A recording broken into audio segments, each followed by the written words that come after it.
Okay. So last time we stopped at sports ecosystem and let's continue. क्या क्या issues हैं हमारे, अभी मैंने आपको ये नोट्स पॉइंट ऑफ व्यू से दिया है, आप इसको गो थ्रू कर सकते हो कि इसमें से आधी चीज़ें आपको पता है। आपने मुझे खुद बताया है कि सर इंफ्रास्ट्रक्चर डेवलपमेंट नहीं है, पॉलिटिकल इंटरफेरेंस है, टैलेंट रिकग्निशन के लिए स्काउट्स नहीं है, न्यूट्रिशन में प्रॉब्लम है, साइंटिफिक मेथड्स नहीं है। तो इनमें से काफ़ी सारे प्रॉब्लम्स आपने बता दिया है मुझे, लेकिन इसके साथ कुछ रिकमेंडेशंस जो दिए हैं गवर्नमेंट कमिटीज़ ने, वो भी सारे रिकमेंडेशंस मैंने एक साइड में बता दिए, किसी सॉल्यूशंस की।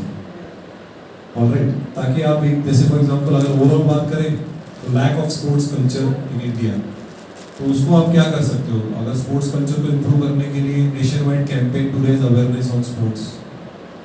काफ़ी बच्चों को स्पोर्ट्स पता ही नहीं, क्रिकेट फुटबॉल को छोड़ के दे डोंट नो कि ये भी स्पोर्ट्स होते हैं। क्योंकि ओलंपिक्स में मैंने भी 2-3 स्पोर्ट थे कि ये स्पोर्ट है, मतलब even I saw it for the first time, ये भी स्पोर्ट होता है, ये कौन सा स्पोर्ट है, नाम नहीं पता, प्लेयर्स नहीं पता।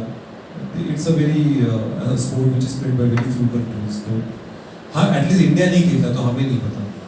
उसके बाद अवेयरनेस क्रिएट करना, implementation of uniform sports policy across all states, active regional local media support. देखिए मीडिया का सपोर्ट होना बहुत ज़रूरी है। जैसे अभी हमने खो खो का एग्जांपल दिया, अल्टीमेट खो खो का, उसमें अगर मीडिया ब्रॉडकास्ट नहीं करेगी, अगर मीडिया, क्योंकि पता है मीडिया को कि अगर हम अल्टीमेट खो खो दिखाएंगे डिजिटल प्लेटफॉर्म पे भी दिखाएंगे तो उनको उतना पैसा नहीं मिलेगा जितना पैसा हमको आईपीएल दिखाने में मिलेगा। तो इसका प्रॉपर प्लानिंग करना बहुत ज़रूरी है कि खो खो कब रखोगे, कबड्डी कब रखोगे, आईपीएल कब रखोगे, स्पोर्ट्स लीग कब रखोगे। क्योंकि अगर आईपीएल और कबड्डी साथ में चलेगा तो लोग आईपीएल ही देखेंगे,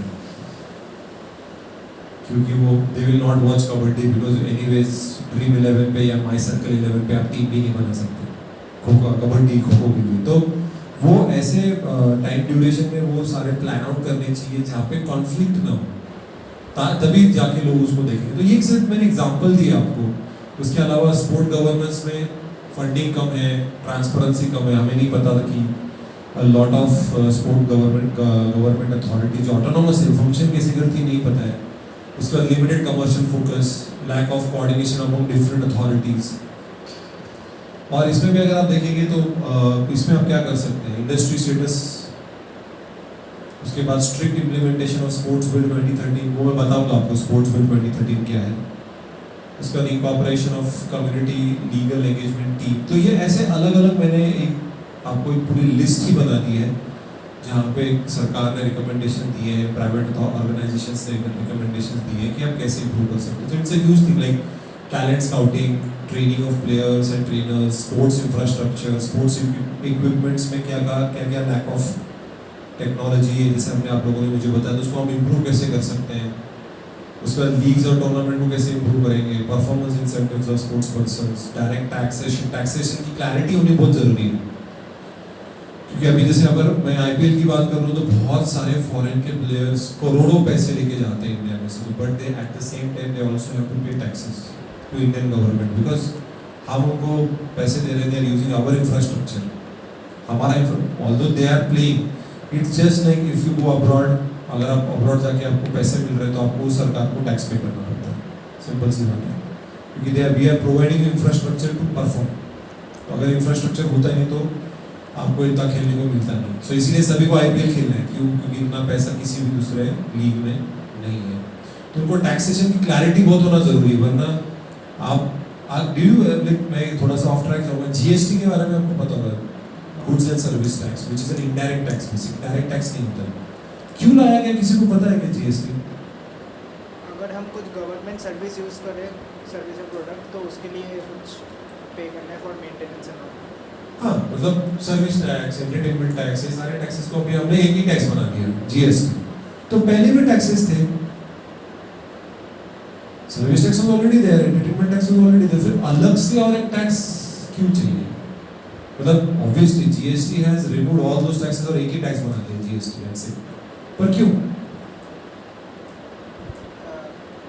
इनकम टैक्स, कोई लोग इनकम टैक्स पे नहीं करते। Income tax comes under direct tax, GST is a indirect tax. Exactly. हमारी टैक्सेशन सिस्टम इतनी कॉम्प्लिकेटेड थी कि जो भी हमारे देश में इन्वेस्ट करता था वो आधे टाइम कहाँ कहाँ टैक्स भरना है भाई, ये भर दिया, वो भर दिया, वो भर दिया। अभी मुझे एक समझ में नहीं आता है, मैं पहले जब मूवीज थिएटर में लिखते थे entertainment tax and service tax. Entertainment is a type of service, तो उसको अलग टैक्स क्यों लगाया?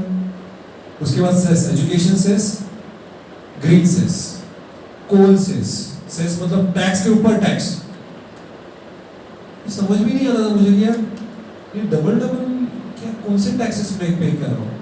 इसलिए ये कंफ्यूजन हटाने के लिए और फॉरेन इन्वेस्टमेंट बढ़ाने के लिए हमने हमारा टैक्सेशन स्ट्रक्चर सिंपल कर दिया। We brought about GST. GST ला लिया हमने। सो यहाँ पे भी अगर आप देखोगे, अगर प्लेयर्स जो स्पोर्ट्स पर्सन्स हैं वो अगर इंडिया में आते हैं और वो खेलते हैं, उनको पैसे देने होंगे, return they have to pay the tax, they have to be a lot of clarity कि भाई कितना टैक्स पे करना है, ये टैक्स वो टैक्स नहीं, कितना टका बनना है, how much percentage I have to pay, क्योंकि यहाँ से छुप नहीं सकता player, that player can not. हाँ, that includes in the prize money होगी ना जो हम प्लेयर्स को दे रहे हैं, प्राइस मनी जिस अमाउंट पे हमने उनको बाय किया, बाय किया, एग्जैक्टली, दैट इंक्लूड्स इन जो टैक्सेस है वही मनी में इंक्लूड वो होता है। Yes. एक्सक्लूड हो जाता है क्या? अभी इसके अंदर देखो स्पॉन्सरशिप भी मिलते हैं प्लेयर्स को, एडवर्टाइजमेंट का पैसा मिलता है उनको, आईपीएल टीम्स अलग से पैसा देती है, ऊपर से वो डिपेंड करता है वो कितने मैचेस खेलते हैं, अवेलेबिलिटी है कि नहीं उनकी। सो देयर इज वो अंदर के पूरे इंटरनल डिटेल्स हमें पता ही नहीं होते हैं, वो ट्रांसपेरेंसी नहीं है। हम जब बोलते हैं हाँ भाई ईशान किशन को 15.5 करोड़ रुपए मिलने वाले हैं, सारे मैचेस वो खेला, मिले उसको, या उसमें कुछ कटौती हुई, उसने अगर 14 में से अगर सिर्फ 10 ही मैचेस खेले तो उसको कुछ कम सैलरी मिलेगी, या सभी के सभी मैचेस खेलेंगे तभी इतने सारे करोड़ मिलेंगे, या 1 साल के लिए मिलने वाले हैं, 3 साल के लिए मिलने वाले हैं, क्योंकि once you buy a player वो 3 साल तक आपके साथ रहता है unless you exchange it with other team. ये हमें नहीं पता। तो कॉन्ट्रैक्ट बेसिस पे रहेगा ना, जैसे लाइक यस, 1 साल में इतने पैसे मिलेंगे, 1 साल में वो कॉन्ट्रैक्ट में लिखा हुआ रहेगा। कॉन्ट्रैक्ट में ही लिखा होता है हाँ, and player has to accept it. और प्लेयर तो इज एट क्या बोलते हैं लेस डोमिनेंट पोजीशन पे होता है, वरना प्लेयर बोलता है, अभी जब प्रॉब्लम होता है तो सडनली रविंद्र जडेजा इंजर्ड होके चेन्नई सुपर किंग का कैप्टनसी से डायरेक्ट बाहर, टीम से बाहर। कभी सोचा है ऐसे प्लेयर्स गायब हो जाते हैं रातों रात, सुरेश रैना गायब हो गया, अब रविंद्र जडेजा का करियर है, इसके लिए उसको कोई ना कोई टीम लेगी। तो इनके बिहाइंड द कर्टन्स भी इनकी बातें चलती हैं कि ये टीम के साथ में खेलना चाहता हूँ। अभी Kieron Pollard for example day 1 से वो मुंबई के लिए खेल रहे हैं, और बाकी के लीग्स में जहाँ पे भी मुंबई ने इन्वेस्ट किया उसमें भी कायरन पोलार्ड है। तो आपको नहीं लगता कि मैनेजमेंट और प्लेयर्स के बीच में एक अंडरस्टैंडिंग है जो कॉन्ट्रैक्ट में नहीं है? तो ये किसी को नहीं पता चलता, सिर्फ प्लेयर और जो भी उस टीम का मैनेजमेंट लेवल में टॉप ऑफिशियल होगा उसी को पता होता है। लोअर ऑफिशियल को तो कुछ पता ही नहीं होता कि चल क्या रहा है, वो सिर्फ भाई हाँ बस आई क्या, सामान अपलोड हुआ क्या, प्लेयर्स को सारी सुविधाएं मिल रही है क्या, किसी को कोई कंप्लेंट नहीं है क्या, बस यही चलता है। पर मेजॉरिटी जो टॉप लेवल ऑफिशियल्स होते हैं उनको पता होता है, जो ओनर्स होते हैं स्पेसिफिकली। यहाँ आप देख सकते हैं मैंने आपको बहुत सारे ऐसे रिकमेंडेशंस दे रखे हैं गवर्नमेंट कमिटीज ने, और प्राइवेट ऑर्गेनाइजेशंस का भी इन्वॉल्वमेंट होना जरूरी है। इसके अलावा कौन से स्टेक होल्डर क्या क्या कर सकते हैं, central government, sporting federation bodies, private sector, media plays a very important role. Media आपने अगर जिन लोगों ने अभी अल्टीमेट खो गए होंगे उनको तो पता ही चला होगा कि मीडिया के एक्सपोजर के बिना कोई भी स्पोर्ट बड़ा नहीं होता, इंक्लूडिंग क्रिकेट। क्रिकेट आज क्रिकेट क्यों है, क्यों क्रिकेट इतना बड़ा क्यों है इंडिया में? क्योंकि बिकॉज ऑफ मीडिया। पैसा आता गया, लोग देखते गए, टीआरपी बढ़ती गई, मीडिया को बस पैसा चाहिए, they don't care about anything, जहाँ से ज़्यादा पैसा आएगा वहाँ पे। लेकिन समटाइम्स जिसको हम बोलते हैं corporate social responsibility, CSR, corporate social responsibility, उसमें उनको ऐसे कोई स्पोर्ट्स है, ऐसे कोई सेक्टर्स है जो पिछड़े हुए हैं, उनको भी एक्सपोजर देना ज़रूरी है। तो मीडिया को वो रोल प्ले करना पड़ेगा। उसके अलावा जो हमारे एजुकेशन सिस्टम है, NCERT, central board of secondary education, national skill development corporation, आप आपके सिलेबस में स्पोर्ट्स को एक इम्पोर्टेंट उसको मार्क्स दीजिए। क्योंकि मैंने आज भी देखा है कि बहुत सारे कॉलेजेस में, स्कूल्स में स्पोर्ट्स को उतना वैल्यू ज़्यादातर जब एडमिशन्स के समय पे सिर्फ देखा जाता है कि भाई स्पोर्ट्स या नेशनल लेवल पे खेला हुआ है, स्टेट लेवल पे खेला है, कोई मेडल है तो आपको थोड़े से मार्क्स मिल जाते हैं इंटरव्यू में, दैट्स इट। लेकिन आप देखेंगे गवर्नमेंट में स्पोर्ट्स कोटा में जॉब्स मिलते हैं, उसी तरीके से कॉलेजेस में भी, स्कूल्स में भी स्पोर्ट्स को वैल्यू, स्पोर्ट्स का जो वैल्यू है, स्पोर्ट्स का जो इम्पोर्टेंस है वो बढ़ना चाहिए। तो अगर कोई बच्चा ज़रूरी नहीं कि सभी एजुकेशन में अच्छे हों, अगर कोई एजुकेशन में अच्छा नहीं, स्पोर्ट्स में बेहतर खेल रहा है तो उसको स्पोर्ट्स से आगे उसको अपॉर्चुनिटीज अवेलेबल करके देनी चाहिए। इम्पोर्टेंस देखा जाए तो इकोनॉमिक इम्पैक्ट बहुत है। बीसीसीआई के पास जो भी पैसा आता है वो उसमें से काफ़ी टैक्सेस उनको गवर्नमेंट को भरने पड़ते हैं, तो इकोनॉमिक इम्पैक्ट तो काफ़ी है। अगर 2010 की बात करें तो gross value added was $20.3 billion, contributing to about 1.9% of England's total GDP while placing it within the top 15 industry sector in the country. उसके बाद the sector is estimated to support over 4 lakh full-time jobs. उसके बाद social impact अगर देखें तो yes, sports का तो बहुत ज़बरदस्त इम्पैक्ट होता है। It is curbing youth crimes, anti social behaviour कम कर देता है, health improvement, education standards improvement, क्योंकि अगर आपकी हेल्थ अच्छी रहेगी तो आपकी पढ़ाई भी अच्छी होती है। सिंपल है, मेंटली फ्रेश रहोगे, हैप्पी रहोगे तो पढ़ाई भी अच्छी होगी, पढ़ाई अच्छी करोगे तो खेलोगे, खेलने कूदने में भी आपको टाइम मिलेगा। So it's a balance of both the things. Sports also impact environment positively, encourages more physical activity, walking, cycling, reduces emission and congestion. अगर आप इमेजिन कीजिए, जापान में मेजॉरिटी ऑफ लोग साइकिल चलाते हैं, साइकिलिंग के स्टैंड है, साइकिल को वहाँ पे सब मेजॉरिटी ऑफ लोग अगर आसपास रहते हैं तो वो साइकिल चलाते हैं। और अगर आप हर कोई इंसान वॉकिंग और साइकिलिंग करने लग गया तो भाई आप इमेजिन कीजिए क्लाइमेट में कितना फर्क पड़ेगा। जब लॉकडाउन में आई थिंक ऑलमोस्ट 6 महीने 8 महीने सब बंद था तो the environment had completely changed. इतना क्लीन एयर, क्लीन हवा, बर्ड्स की आवाज़ भी सुनाई देने लग गए थे, जानवर आ गए थे on the roads, peacocks and deers and foxes सब रास्ते पे आ गए थे क्योंकि गाड़ी नहीं है। अभी आप we are back to normal. तो एनवायरनमेंट पे इम्पैक्ट अच्छा होता है, encourages volunteering. Estimated economic value of sports related volunteering in 2010-11 बहुत पुराना डेटा है, 2.7 billion. And yes, Nations pride, जब नीरज चोपड़ा गोल्ड मेडल जीतता है तो सभी इंडियंस का सीना तान जाता रहे, हमने गोल्ड मेडल जीता है ना। तो जब नरेंद्र मोदी साहब ने भी वो कहा कि जब कोई एथलीट हमारा झंडा ओलंपिक्स में लेके लहराता है या गोल्ड मेडल जब जीतता है तो सबको लगता है हम जीत गए। सो या इंडिया पाकिस्तान के मैच हो या ओलंपिक्स का गोल्ड मेडल या सिल्वर या ब्रॉन्ज भी हो, we feel all proud that our sports person has won. तो एक केस स्टडी पढ़ते हैं, based out of Bern, Switzerland. Sport the bridge is an NGO. Sport the bridge नाम का एक एनजीओ है that aims at the personal development of children through sports in the country and across the globe. बच्चों की personality development के लिए sports का इस्तेमाल किया जाता है। मैंने आपको पिछले सेशन में समझाया था कि जंगल क्राई में रग्बी और फुटबॉल का इस्तेमाल करके बच्चों को एजुकेशन और खाना और कपड़े दिए गए, तो वो जब जाते के जीते तो ऑब्वियसली सभी के करियर सेट हो गए, उनको पढ़ाई करने को, एजुकेशन सिस्टम के लिए उनको फ्री एजुकेशन दिया गया। Sport the bridge runs a special programme in Addis Ababa, जो इथोपिया का कैपिटल है। 60,000 स्ट्रीट चिल्ड्रन को वो स्पोर्ट्स सिखाते हैं जिससे उनका करियर बने। NGO seeks to help these children reintegrate into the society and families by imparting lessons on social behavior through sports. Sports the Bridge Ethiopia currently supports about 200 children and helps them prepare for family life through sports such as soccer, martial arts, athletics, tennis, basketball, circus, juggling, dance.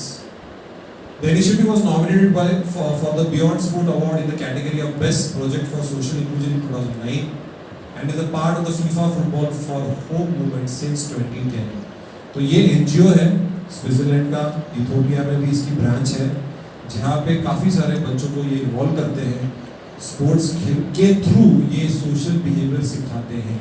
अगर आप फिर से देखेंगे, Ethiopia is a part of African continent, Africa का ये part है, और इसमें अगर आप देखेंगे स्पोर्ट्स का इस्तेमाल करके ये बच्चों को सोशल बिहेवियर सिखा रहे हैं। इंडिया में है ऐसा कोई एनजीओ जो स्पोर्ट्स का इस्तेमाल करता है? बताओ। मैजिक बस क्या है वो? स्टार्ट किया था मुंबई में लेके स्टार्ट एजुकेशन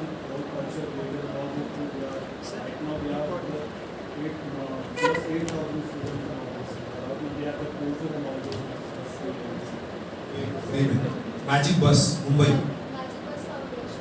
मैजिक बस फाउंडेशन, तो इंडिया में भी है ऐसे एनजीओ जो बच्चों को स्पोर्ट्स के प्रति, देखिए क्योंकि बच्चों को अगर आप पढ़ाने को बैठाओगे तो नहीं बैठेंगे, दिख रहा है ना, लेकिन उसी जगह पे अगर मैं ग्राउंड पे जाके क्रिकेट खेलेंगे तो सब आ जाएंगे, फुटबॉल खेलेंगे सब आ जाएंगे, है ना, ये फैक्ट है, नॉट ओनली फॉर चिल्ड्रन, हमारे एज के लोगों के लिए भी फैक्ट है कि अगर आप मुझे बोलोगे सर पढ़ाई करने के लिए 2 घंटा बैठेंगे और 2 घंटा क्रिकेट खेलेंगे या फुटबॉल या बैडमिंटन या हॉकी, तो सब लोग खेलने को प्रीफर करेंगे।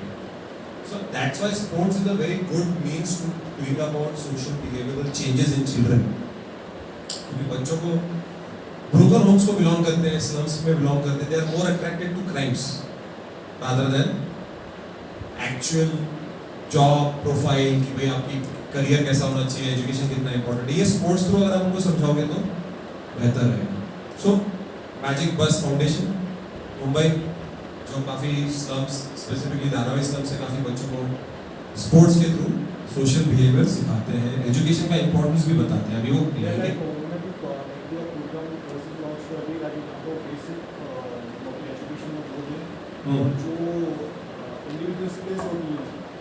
वो सिखाया ताकि वहाँ से कोशिश करने के बाद एक जो भी बेसिक लाइफस्टाइल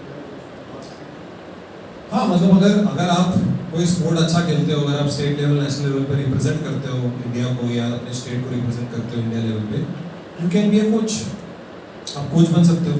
ज़रूरी नहीं कि आपको किसी जॉब करना ज़रूरी, you can be a coach at the state level, at the district level, आपकी लाइफ सेट हो जाएगी या कोई वोकेशन सिखा देंगे जिससे आप अपने आप को मेंटेन कर सको। अदरवाइज देखिए हर एक को अगर आप अलजेब्रा और ज्योमेट्री पढ़ाओगे तो आई डोंट थिंक कि सभी को पॉसिबल है सीखना, स्पेसिफिकली दो children who don't have any educational background, तो उनको टेलरिंग सिखा देते हैं, उनको जूते बनाना सिखा देते हैं, उनको कोई पर्टिकुलर मशीन कैसे यूज़ करते हैं वो सिखा देते हैं, कपड़े बनाना, जूते बनाना, पिकल्स, पापड़, ऐसे कोई वोकेशन सिखा देते हैं जिससे वो अपनी लाइफ में सेटल हो जाए rather than going to crime. 2001 की जो नेशनल स्पोर्ट्स पॉलिसी है वो थोड़ा देखते हैं। 2001 में आई थी, sports bill was passed by both the houses on 1984। This bill was passed with the intention to raise the standard of sports. It was further stated that the sports policy would be revised every 5 years, लेकिन ये बाद में कभी revise नहीं हुई। बोला गया कि हर 5 साल के बाद इसको रिवाइज किया जाएगा, लेकिन नहीं हुआ ऐसे। On the basis of evaluation of sport activities and the suggestion would be incorporated accordingly. But after 1984, it was felt that 1984 sport policy is good, but more needs to be done. 1984 के बाद उन्होंने इसको रिवैल्यूएट नहीं किया, जैसे उन्होंने पहले बोला था कि हर 5 साल के बाद रिवैल्यूएट करेंगे। डायरेक्टली 1984 के बाद 2001 में पॉलिसी है मतलब 17 साल के बाद, okay, in which the central government, state government, Indian Olympic Association, National Sports Task resolved to increase the popularity and achievement orientation at national and international level. कि सभी स्पोर्ट्स में लोगों को इंस्पायर किया जाए। District state organization also started their work effectively in this direction. इसके objectives क्या थे? Achieving excellence at the national and international level and broad basing of sports. Broad basing मतलब ज़्यादा से ज़्यादा बच्चों ने अलग अलग स्पोर्ट्स एक्टिविटीज़ में पार्टिसिपेट करके इंडिया को state level, national level, international level पे रिप्रेजेंट करना चाहिए। Broad basic. वरना क्या होता है, मेजरली जो इलाइट सेक्शन है, अपर क्लास, मिडिल क्लास के लोग ही स्पोर्ट्स खेलते हैं। लोअर क्लास के बच्चों के पास उतना ना वक्त है, ना उनके पास उतना, because majority of the children who are living below the poverty line are working, वो काम कर रहे हैं किसी होटल में, किसी ढाबे पे बर्तन मांज रहे हैं, चाय दे रहे हैं, चाय बना रहे हैं, तो ये प्रॉब्लम है। तो सभी लेवल पे फिजिकल एजुकेशन, स्पोर्ट्स को एजुकेशनल करिकुलम में इंक्लूड करना है। ब्रॉड बेसिक में देखेंगे तो it is the responsibility of both the government, state government and union government, actively implement their efforts in this direction and for tapping the latent talent including in the rural and tribal areas. जी हाँ, धोनी साहब झारखंड से आए, which is the tribal area, okay. Promote and encourage women participation in sport. हमारे देश में आज भी अगर देखोगे तो औरतों का उतना पार्टिसिपेशन नहीं है, it's not there. Infrastructure development lays down in more concrete terms the objectives and specific measures, defines the role of central government, state government, seeks to ensure that the federation work in a more transparent, democratic, professional, accountable manner. attaches priority to promotion of games and sports in schools, seek to involve the panchayat Raj institution क्या होता है? What is panchayat Raj institution?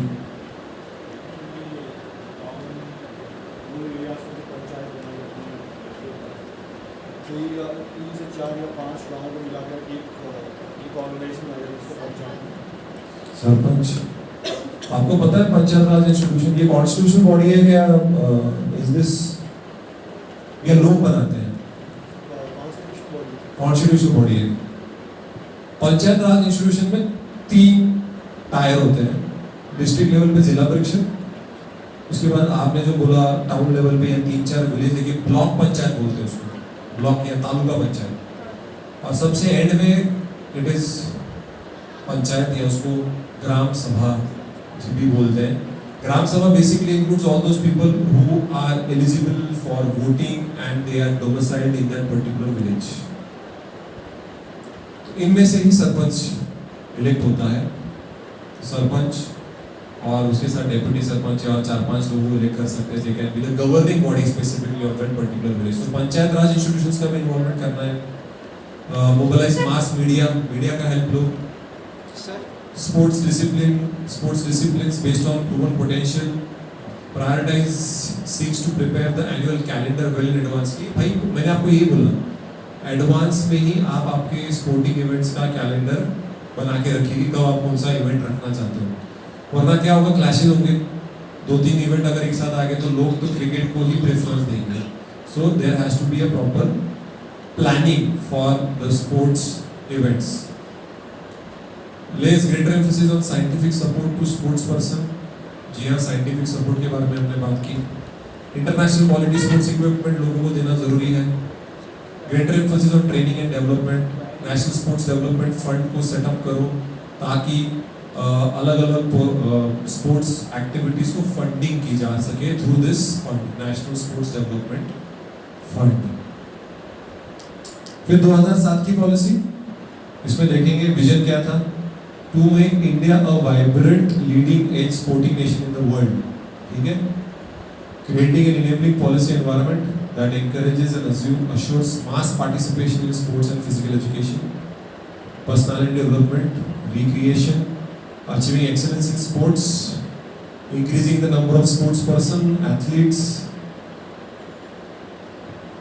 excel in competitive sports at the highest level and international levels। Principles देखें, address the issue of inequality, औरतों और मर्दों के बीच में की inequality कम कर दीजिए, not only men and women but also caste, religion, ethnicity। कई बार आपने मैरी कॉम को बोलते हुए सुना होगा कि हम लोग जब मेडल जीतते हैं तो हम सडनली इंडियन बन जाते हैं, वरना हम चीनी हैं। वो बोलती है मीडिया के आगे कि हम लोग जब मेडल जीतते हैं तभी हम लोगों को हमको याद आता है कि वे आर इंडियंस, अदरवाइज हम जब मेडल नहीं जीतते तो हमको चीनी करते हैं या नेपाली बोल के चिढ़ाते हैं। तो ये इनइक्वालिटी नहीं होनी चाहिए। Securing excellence in sports while ensuring that the autonomy of the sport in the spirit of the Olympic movement is respected। क्योंकि जी हाँ, आप स्पोर्ट्स में डेवलपमेंट लाना चाहते हैं, बट इसका मतलब ये नहीं कि उसके अंदर पॉलिटिकल इंटरफेरेंस बढ़ जाए। कई बार हम यही बोलते हैं डेवलपमेंट के अंदर हम पॉलिटिकल इंटरफेरेंस बढ़ा देते हैं। Counter the national disgrace of doping and corruption in sports। No use of steroids, performance enhancing drugs, corruption नहीं होना चाहिए स्पोर्ट्स में। 2007 के objectives, sports for all, universalise sports facilities in educational institutions, sports facilities in rural areas जो बिल्कुल नहीं है, sports facilities in urban areas जी हाँ काफ़ी जगहों पे, वो भी टायर 1 सिटीज में। अगर आप टायर 2, टायर 3, जैसे मैं कई सारे सिटीज का नाम लेता हूँ, अगर परभनी, यवतमाल, जालना, बीड, लातूर, ये आपने कभी सुना भी नहीं होगा, वहाँ पे इतना डेवलपमेंट नहीं है। महाराष्ट्र की ये टायर 2 और टायर 3 सिटीज हैं।